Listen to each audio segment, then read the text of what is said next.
spread this disease, right? Compassion everywhere. I think that one of the problems that we have is that churches and individuals in general, we leave the responsibility to the government. That is the responsibility of the government to take care of needs of homeless, addiction, and all these needs in a community.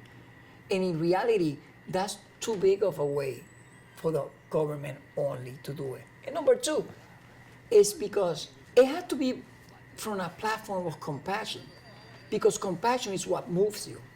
Like the Bible says that Jesus saw the multitude, and it says that he moves with compassion. Compassion is what moves you. I work in the city, that job was open, I got it because I'd be able to help my community through that position, right? And I love that, and I'm very grateful for that. But it cannot be from a platform of a political campaign, right? Or a political position. It has to come from a platform of compassion, because only like that will be persistent and endurance, and impacting in that point. So I think that everybody should get infected with this compassion.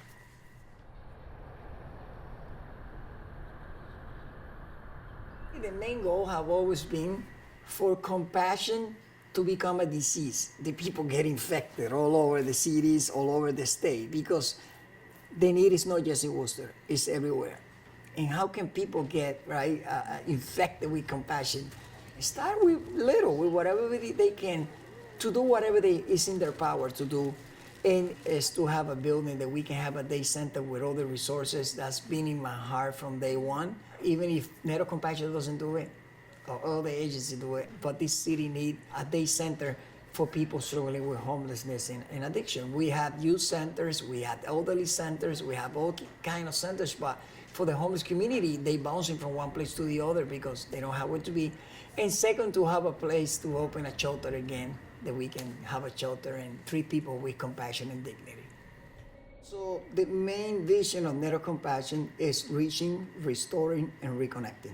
Everything that is in all the different programs that have been born out of Network Compassion is with the focus of reaching out. So it's reaching people that may not walk into a church, people that may not walk into an institution or agency, is to reach them there where they are and love them unconditionally where they are in that point. So that's how we started, with a table right in Main South, right there in the old side. Back then when we started, the shelter was across the street. I spent 26 years of my life in and out of addiction, homelessness, encampments, mental hospital, prison.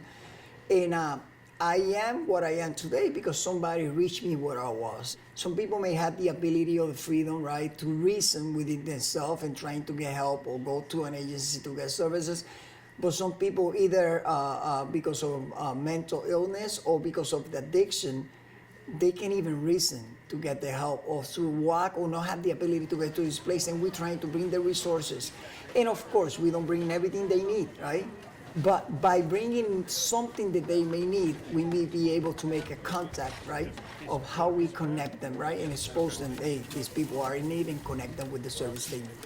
So we started with the Saturday meals outside on Main Street, which is 14 years straight. I think in 14 years we have lost 2 Saturdays because it was a state of emergency. They didn't allow us. So we there through any condition of weather, below zero, snowstorm, we are there. And people show up because they know that we have shown our faithfulness and our commitment.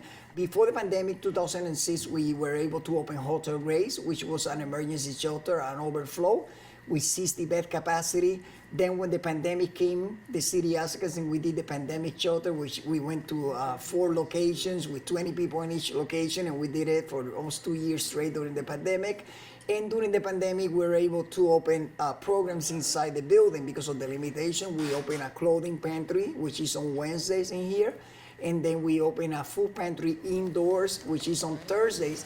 And we still continue with the Saturdays. So besides providing the products or the help that we need, it's just connecting people. If it's housing, if it's a problem with substance use disorder, how we connect them with treatment, right? If it's they need counseling or mental health, how we connect them with our agency. So it's helping and connecting them with that. When my became clear what God want to do with my life, it was one factor of unity. That's why they call it net, putting all the threads together. community, business, go everything together. And then together we may give compassion, because in the Bible, Jesus made a prayer and he says, Father, I pray that they may be one so that the world may believe that you sent me. So one of the prayers of him was for us to be united.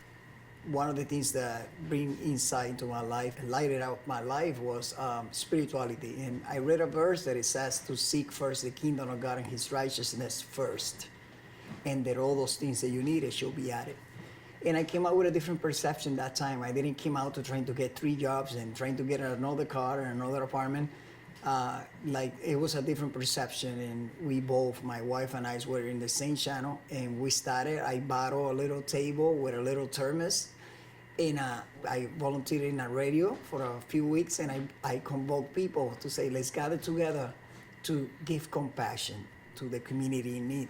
And we started with a little table there, and today it's going to be 14 years and a few Saturdays more, and it's been an amazing journey. I think the biggest challenge to begin with is the stigma. The homeless people are like this monster, right?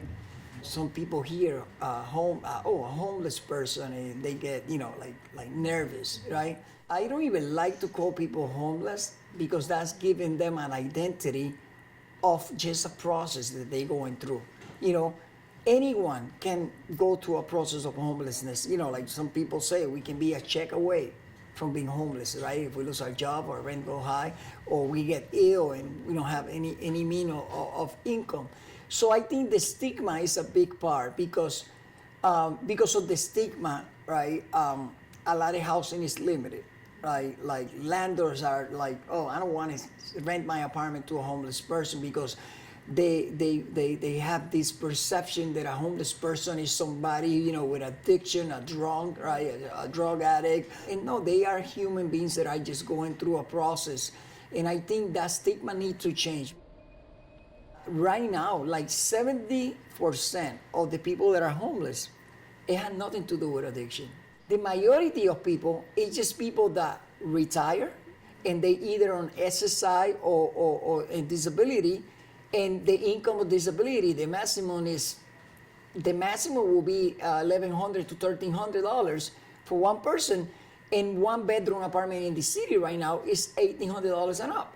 So the majority of the people that are homeless is people that work in our community, right? They pay their taxes, and they became elder, and right now they don't have a place to live, because a lot of projects of housing is becoming in the city, but a lot of it's market rent. Moments of miracles, There was another moment that we were serving on Saturday, and there were so many people that day that we ran out of food. I think it was like 30 or 40 people still online, and we had no food. Out of nowhere, without programming, a guy just was passing by, stopped there, like with 20 pizzas.